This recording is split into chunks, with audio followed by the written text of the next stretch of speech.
Bonjour, bienvenue à Lumière du Monde, votre émission diocésaine télévisée. Jasmin en compagnie, encore une fois, de Marie-Josée. Allô à toi? Bonjour. Alors, les Sœurs de la Charité de Québec, sûrement que ça vous dit quelque chose, et leur fondatrice, Mère Marcelle Mallette, Oui. qui est bien connue. Donc, il y a une statue qui a été érigée en son nom sur la rue Honoré-Mercier il n'y a pas très longtemps. Alors, c'était un très bon prétexte pour souligner quelle est la part de cette communauté pour la population de Québec, particulièrement auprès des personnes défavorisées. On parle également de ta paroisse, ma chère Marie-Josée, la paroisse Saint-Thomas d'Aquin. C'est là où mes parents se sont rencontrés. Et je savais même pas. Ben oui. Et on a rencontré donc des artisans de la paroisse, un élément intergénérationnel, hein, parce qu'une paroisse qui rassemble des personnes plus âgées, également le monde des étudiants avec l'Université Laval et les cégeps. Et pour commencer à Lumière du Monde aujourd'hui, on vous présente la seconde partie des rencontres avec des jeunes prêtres et diacres de notre diocèse. Alors, on a rencontré pour vous Gaston, Thomas et Délice qui nous partagent leur cheminement de vie et puis qu'est-ce que ça représente pour eux devenir prêtre aujourd'hui. Une très belle émission.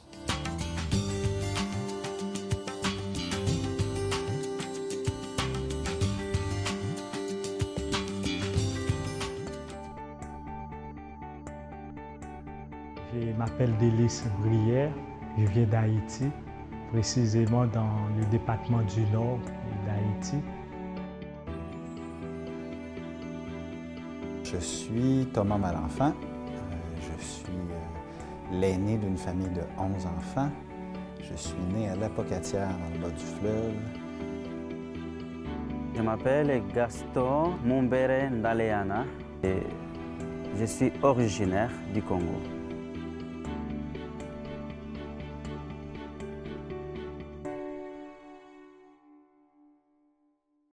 Moi, je pensais que déjà tout petit, j'avais l'idée en moi.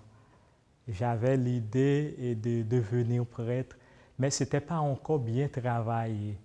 Mais au fur et à mesure que j'ai commencé à m'intégrer dans les activités de la paroisse, puis ça vient. Les gens me disaient toujours, écoutez, mais tu ressembles à celui qui sera un prêtre. Et tu es si assidu dans les activités de la paroisse. J'ai participé dans les comités liturgiques, tout ça. Et puis, au fur et à mesure, cette idée vocationnelle-là s'émerge. Mes parents, quand j'étais plus jeune, allaient à l'église assez régulièrement, mais c'était quand même un peu détaché de ce qui se vivait à la maison puis de ce qui se vivait pas à l'église en général. C'était assez... Jusqu'à ce qu'il y ait des difficultés sérieuses dans le couple. À ce moment-là, il y a quelqu'un qui a offert des catéchèses de redécouverte du baptême à mes parents. Et je me souviens du changement que ça a amené à la maison. Je me souviens de la miséricorde. Le pardon est entré à la maison avec cette découverte-là de la miséricorde de Dieu, en fait. C'est ce que mes parents ont découvert à ce moment-là. Et c'est ce qu'ils ont pu commencer à nous transmettre avec ce qu'ils sont, avec la fidélité du Seigneur dans leur vie. Donc c'est ici, dans cette maison, que je vis depuis, je dirais, 6 ans, hein, depuis que je suis à Québec. Je n'ai jamais changé de maison, puis, ni de chambre d'ailleurs. Voilà, c'est la stabilité. C'est la vie communautaire dans une stabilité possible. Mais relative de temps à temps aussi. Voilà. Allez voir. Donc c'est très modeste, c'est pas grand, c'est simple, c'est la simplicité. C'est notre esprit de famille, l'esprit assomptionniste. La simplicité, la cordialité, l'esprit d'initiative. Donc voilà. C'est ça notre chez nous. Alors, c'est en état dans cette congrégation des Assomptionnistes que je suis venu jusqu'au Canada. C'est une congrégation missionnaire où nous avons la vocation d'aller plus loin, d'être disponible, mais aussi être missionnaire chez nous. J'ai commencé mes études en théologie à l'Université Laval, mais avant, j'avais fait d'abord des études en philosophie au Congo. À l'Université Laval, j'ai commencé bac en théologie, puis une maîtrise que j'ai finie en 2014, à juin. Et c'était des études pour moi stimulantes et qui m'ont donné encore le goût d'être au service de l'Église, d'être au service du peuple que je rencontre. Fernande, elle a 2 rôles. Elle fait la buanderie, puis elle fait le soutien psychologique aussi, quand les séminaristes... Oui, il tourne pour vrai. Quand la lumière rouge est allumée, ça veut dire que ça va se retrouver à la TVA. Lui, il travaille pour TVA. J'ai passé une bonne partie de mon enfance à la Pocatière. J'ai fait mes études là jusqu'au cégep. Ensuite, je suis allé vivre à Montréal quelques années. J'ai fait ma formation en grande partie ici à Québec, au séminaire. Et j'ai été ordonné cet été, le 29 juin. Et j'ai commencé le ministère tout dernièrement dans la région de Plessisville, dans la région des Bois-Francs, comme vicaire. Il a fait participer à sa mission ses apôtres consacrés dans la vérité. Alors cet été, le 11 juillet, c'était un grand jour pour moi, un jour inoubliable. C'était mon ordination presbytérale. Ça fait 14 ans que je chemine. Mais je ne dirais pas que c'est une finalité, que je suis arrivé, mais c'est quelque chose toujours à recommencer.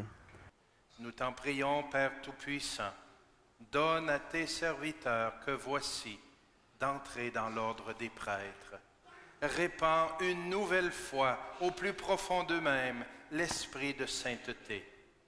J'ai été ordonné diacre au mois de mai et c'était fort, c'était émouvant pour moi parce que la formation dans la compagnie de Jésus est longue et j'ai fait beaucoup d'expériences, j'ai fait des études, mais je me sens que j'étais approché vers un plus grand service à travers mon ordination.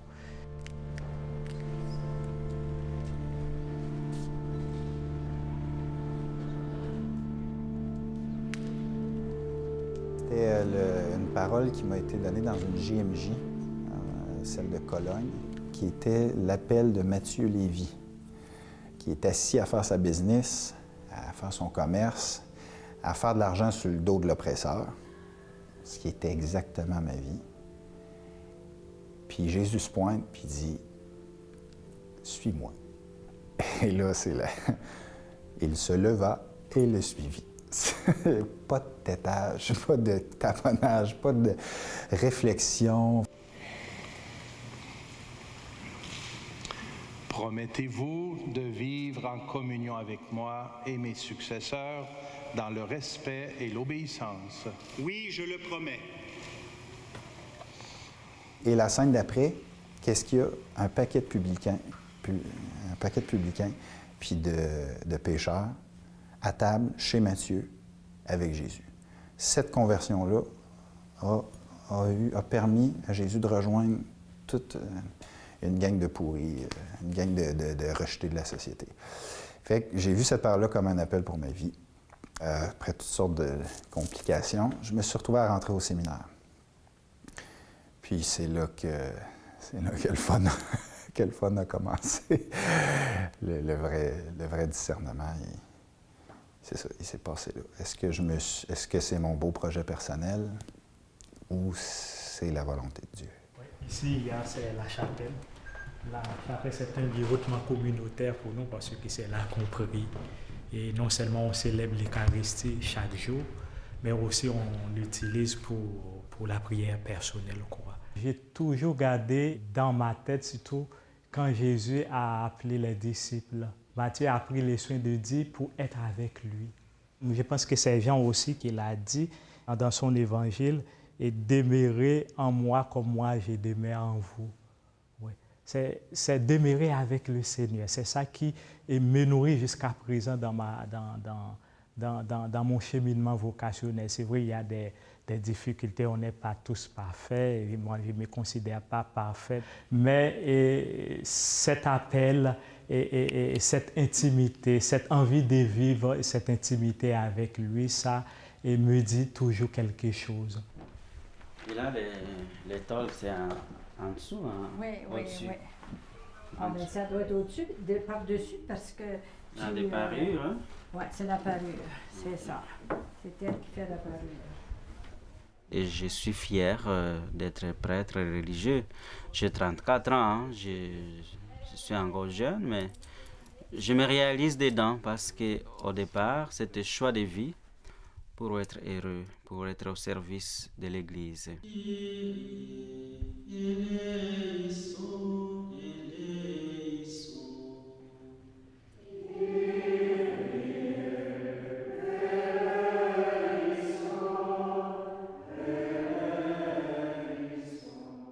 y a un moment où j'étais vraiment décroché, je ne voulais plus rien savoir. Je ne voulais plus rien savoir, beaucoup à cause de mes jugements sur l'Église. À cette époque-là, j'ai une amie que j'avais connue dans une époque assez rock'n'roll de sa propre vie et qui était moniale en France, qui nous invitait à venir à sa prise d'habits. Et là, je suis rentré dans ce monastère-là et j'ai vu des jeunes et moins jeunes scandaleusement heureuses et joyeuses. Cette sœur de communauté-là que j'avais connue rock'n'roll, les grosses bottes à cap, tu disais, voyons, elle exagère, c'est pas... OK, là. En gros, qu'est-ce qu'elle fait, là? Elle va s'enterrer vivante, là, objectivement. Qu'est-ce qu'elle fait, là? Elle apprend la vie, là, à ce point-là, puis elle dit, non, moi, je vais rester là avec cette communauté-là pour toute ma vie, à prier puis travailler. Tu sais, tu regardes ça, tu te dis, voyons, non, arrête, là, ça peut pas te rendre si joyeuse que ça. Elle pétillait de bonheur, elle, puis toutes les autres. Elle m'a donné un coup de poing d'en face. Comme... Cornet, c'est pas, le Seigneur n'est pas en train de me demander quelque chose, de m'exiger quelque chose. Oui, il me demande quelque chose, mais il me demande si j'accepte de recevoir quelque chose. C'est quelque chose qu'il veut me donner. C'est une vocation qu'il veut me donner. Puis si c'est lui qui me le donne, c'est ça qui va me rendre heureux. Point barre.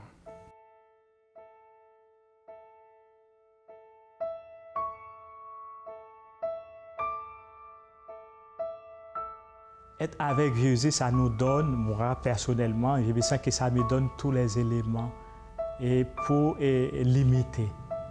Pour l'imiter comment? Parce que Jésus, lui, il vient nous révéler la miséricorde de Dieu. Moi, je sens que je porte cette miséricorde, que Dieu est miséricordieux à l'égard de moi. Mais moi aussi, je dois montrer les autres, ou bien je suis appelé à montrer les autres cette miséricorde de Dieu. Parfois, ça me fait penser au mal vécu et au mal subi aussi. Mais il ne faut pas rester dans ce mal vécu, le mal que j'ai fait ou bien le mal qui m'a fait mal, mais aussi de voir la miséricorde de Dieu et dans tout ça. Pourquoi ceci? Parce que c'est ça qui va nous permettre d'aller à la conversion. C'est ça qui donne le sens à ma vocation. Témoigner cette miséricorde de Dieu aux autres et à mes frères, à mes sœurs, ouais, d'être au milieu d'eux.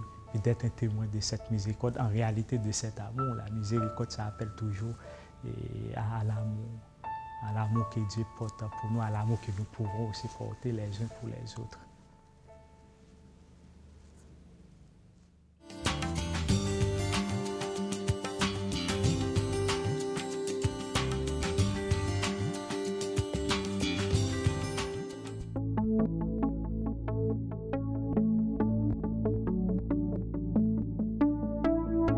Bienvenue à l'inauguration de l'œuvre d'art Hommage aux Sœurs de la Charité de Québec.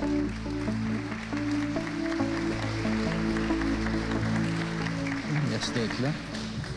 C'est la première œuvre d'art publique issue du secteur privé que nous inaugurons. Je voudrais remercier très sincèrement Sœur Carmel, évidemment, mais encore une fois, on connaît la générosité des Sœurs de la Charité et de toutes les congrégations générales, mais aussi de la famille Dallaire. Et je veux le dire de nouveau, une famille qui nous fait honneur dans les milieux financiers sur le continent même, mais qui en plus, c'est une organisation qui a un cœur. C'est une organisation qui vit en société, c'est une organisation qui redonne à la société. Et je veux remercier Michel, toute sa famille. Merci beaucoup, encore une fois, pour ce beau geste. Merci.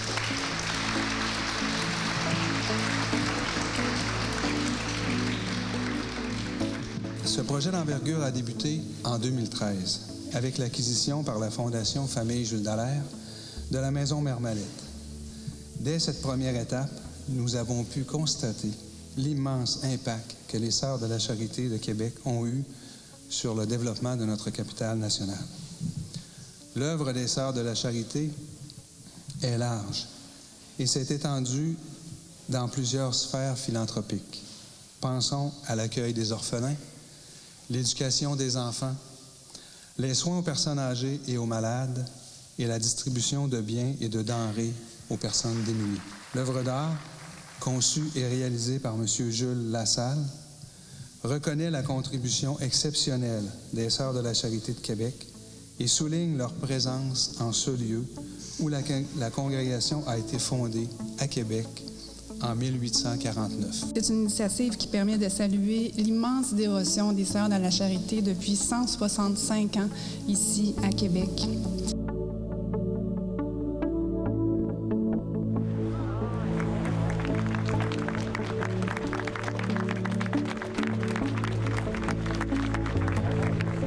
C'est une œuvre qui est composée de 4 figures de bronze à l'échelle humaine et qui représente la fondatrice de la mère Marcelle Mallette et qui est accompagnée d'une femme âgée, malade et de 2 orphelins. On voulait avoir un emplacement qui allait nous parler. On voulait que ce soit vu énormément, cette œuvre d'art. Donc, on a choisi de l'implanter tout juste à côté ici, à un endroit qui est extrêmement passant, justement, et qui embellira évidemment le décor de la ville. Au point de départ, on s'inspire finalement un peu du vécu, du contexte historique dans lequel la personne a vécu. Donc, je peux dire que l'accompagnement des Sœurs de la Charité ici nous a été quand même privilégié. Là. On a été privilégiés d'avoir leur collaboration à ce niveau-là, ce qui nous a permis de s'inspirer du personnage, de bien le comprendre.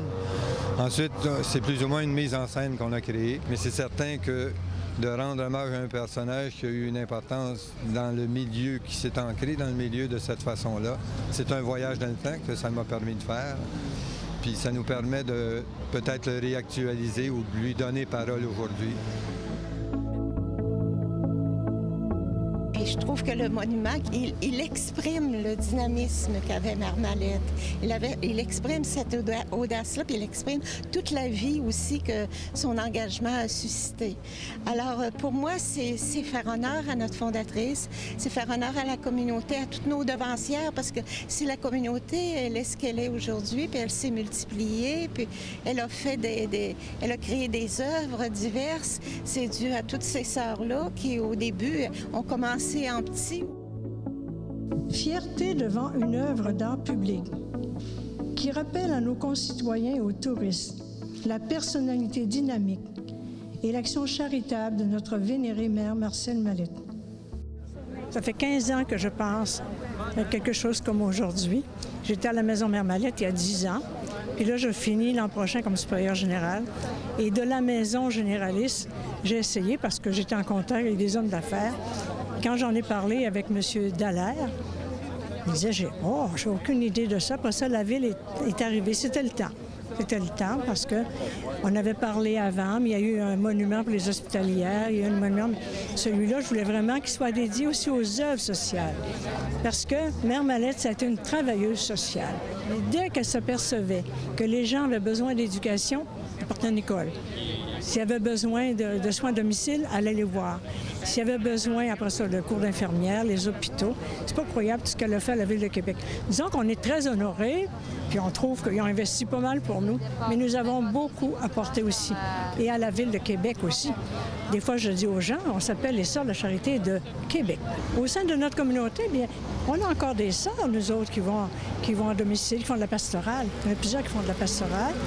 Ça, disons que c'est peut-être moins forçant que d'autres choses, mais on donne tellement. Là. Si vous saviez, on a un comité des affaires. Si vous saviez une fois par mois jusqu'à quel point on aide les gens, puis il y en a des gens mal pris.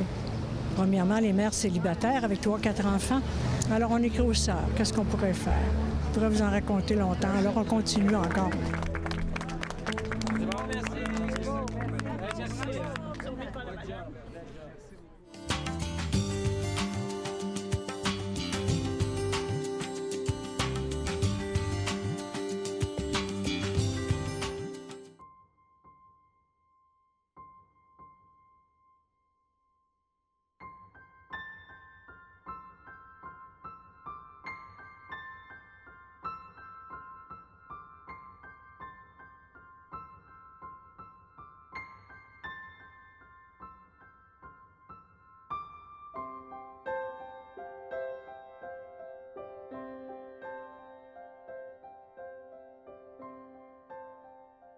La paroisse Saint-Thomas d'Aquin, qui remonte à une soixantaine d'années, si je me rappelle bien, a été créée par un des aumôniers de l'Institut Saint-Jean-Bosco, qui est tout juste pas loin de l'église devant laquelle nous sommes, et l'abbé Paradis. Il y a un abbé Paradis qui travaillait avec ces jeunes malheureux, là, les jeunes, et les frères des écoles chrétiennes. Les autorités diocésaines attendaient qu'il y ait au moins 5000 habitants pour permettre la fondation d'une paroisse. La première, l'église Notre-Dame de Foix, a été fondée en 1698 et Saint-Thomas d'Aquin en 1950. Donc, 252 ans séparent la fondation des deux églises. Ce que je connais de la paroisse d'il y a 60 et 65 ans, c'est plutôt ce que les paroissiens m'en disent. Et ce que je vois, en fait, c'est que la paroisse ici au Québec était une paroisse qui était un lieu où tout le monde se croisait. C'était un lieu social qui était au cœur d'un quartier, à côté d'une école, à côté d'un parc, qui était en relation avec toutes les tranches de la société, toutes les tranches d'âge, toutes les générations. Et ça, c'est comme ça que la paroisse était conçue il y a 60 ans, 65 ans, pour qu'elle soit un lieu, un carrefour pour tous les gens qui vivent dans un quartier donné. Ça, c'est les souvenirs et c'est un peu ce que je vois dans toutes les paroisses qui ont été fondées dans ces années-là. En 1953, le quartier ici avait un caractère quasi rural. À l'époque, évidemment, il n'y avait pas d'église. L'église ayant été complétée en 1955, nous avions à l'époque l'habitude d'aller aux messes dominicales à l'Institut Saint-Jean-Bosco, qui était situé sur le chemin Sainte-Foy, au sud de ce qui est le cimetière. Je vous dirais d'abord que j'ai connu tous les curés qui sont venus ici, qui œuvrent encore. Ça a été un privilège, je pense. C'est surtout sur eux que j'ai des souvenirs. L'abbé, le premier, Charles-Henri Paradis, c'est un monsieur qui était fier. C'est le curé fondateur. Puis lorsqu'il faisait une homélie dans sa chaire sculptée par le Réa Vallière, un grand sculpteur, il était encore plus fier.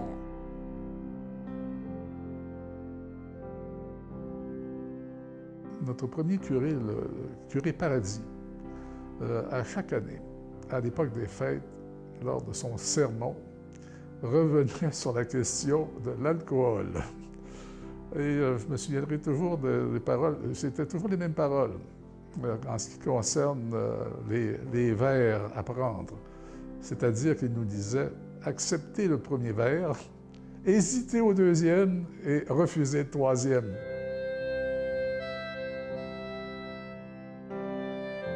Ensuite est venu Roger Boisvert, que lui, il voulait faire de la paroisse Saint-Thomas-d'Aquin une paroisse vivante, puis il a très bien réussi parce que j'ai assisté à la naissance de toutes les activités de la paroisse. Après, bien là, c'était la communauté d'Emmanuel. Elle est très vivante. Là, ça a repris la mission du curé Boisvert, dans le fond, qui est très vivante, mais avec une autre génération. Ce qui se passe actuellement avec les jeunes, ça me touche beaucoup. Je trouve ça très, très important et très intéressant. On entend même parler des gens d'autres paroisses qui disent « Mais t'es à Saint-Thomas-d'Aquin, il paraît qu'il se passe quelque chose là, c'est du renouveau. » Des jeunes à la messe le soir, le dimanche soir. Et on est fiers de ça, Saint-Thomas-d'Aquin.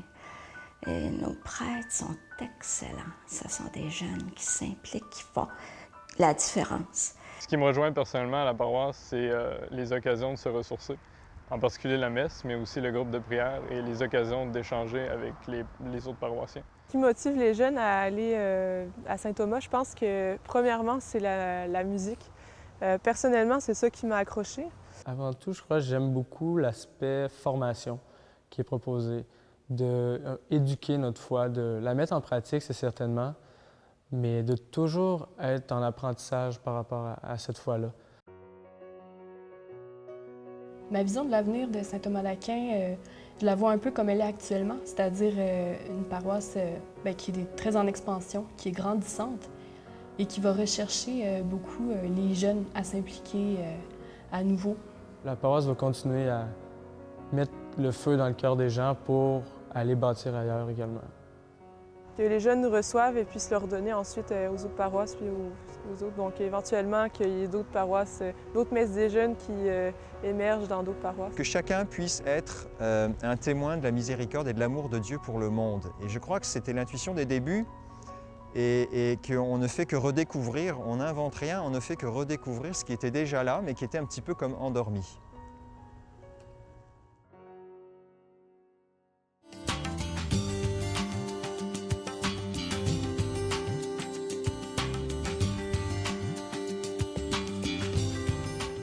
Alors Marie-Josée, l'année de la miséricorde débute très bientôt, le 8 décembre. On en parlera dans notre prochaine émission de Lumière du Monde. Et on vous convie à cette ouverture le 8 décembre à la cathédrale Notre-Dame de Québec avec toute la famille diocésaine. Et le 12 décembre, c'est l'ouverture, la réouverture de la Porte Sainte à Notre-Dame de Québec. Alors, un jubilé de la miséricorde dont on vous parlera souvent à notre antenne. Et la semaine prochaine aussi, on vous présente une femme qui a été récemment décrétée bienheureuse. Elle est native de Beaumont, c'est Élisabeth Turgeon. Et on soulignera aussi l'implication depuis près de 100 ans, en fait, des Pères du Très Saint Sacrement, une très belle communauté. À la semaine prochaine.